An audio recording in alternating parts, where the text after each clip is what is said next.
पाठ 7 प्राणों की महत्ता। एक बार शरीर के सभी अंगों में झगड़ा हो गया। आंख कहने लगी, हम सबसे बड़ी हैं, यदि हम देखना बंद कर दें तो मनुष्य कोई भी काम नहीं कर सकता। कान बोले, अरे हमारा महत्व भी किसी से कम नहीं है।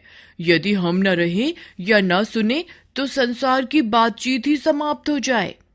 इसी प्रकार जीभ, नाक, त्वचा, हाथों और पैरों ने भी अपनी अपनी डींगें हाँकनी शुरू कर दी। सभी अपने को एक दूसरे से श्रेष्ठ बताने लगे। जब उनके मध्य बहस बढ़ गई तब सबने मिलकर यह निश्चय किया कि बारी बारी से सभी एक एक दिन की छुट्टी लें। जिसके छुट्टी पर जाने से मनुष्य को सबसे अधिक हानि हो वही सबसे बड़ा है। निर्णयानुसार जब सर्वप्रथम आंखों ने छुट्टी की तब नेत्रहीन मनुष्य लाठी के सहारे चलकर अपना काम चलाने लगा। दिन समाप्त होने के बाद आंखें लौट आईं और उन्होंने देखा कि उनके बिना मनुष्य का काम चलता रहा। आंखों के बाद कानों ने छुट्टी की, परंतु मनुष्य आंखों की सहायता से सब कुछ पढ़ लिख कर अपना काम करता रहा। कानों ने भी यह समझ लिया कि हमारे बिना भी काम चल सकता है।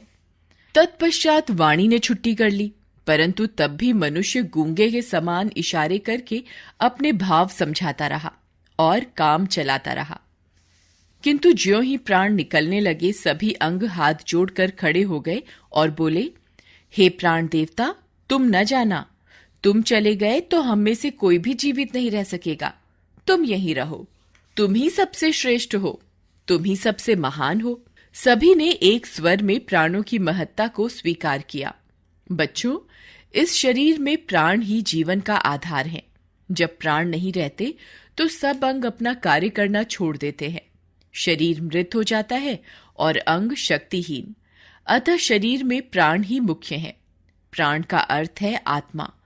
आत्मा अमर है, शरीर क्षणिक। अतः महान मनुष्य आत्मा की उन्नति की चिंता करते हैं और सांसारिक ज्ञानेंद्रियों आंख, कान, नाक, जीभ, त्वचा के वशीभूत रहते हैं।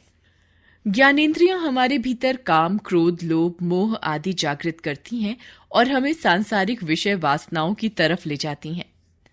हमें ज्ञानेंद्रियों को वश में रखना चाहिए और ज्ञानेंद्रियों व आत्मा में प्रधान आत्मा की चिंता कर उसे ही संवारना, सुधारना चाहिए।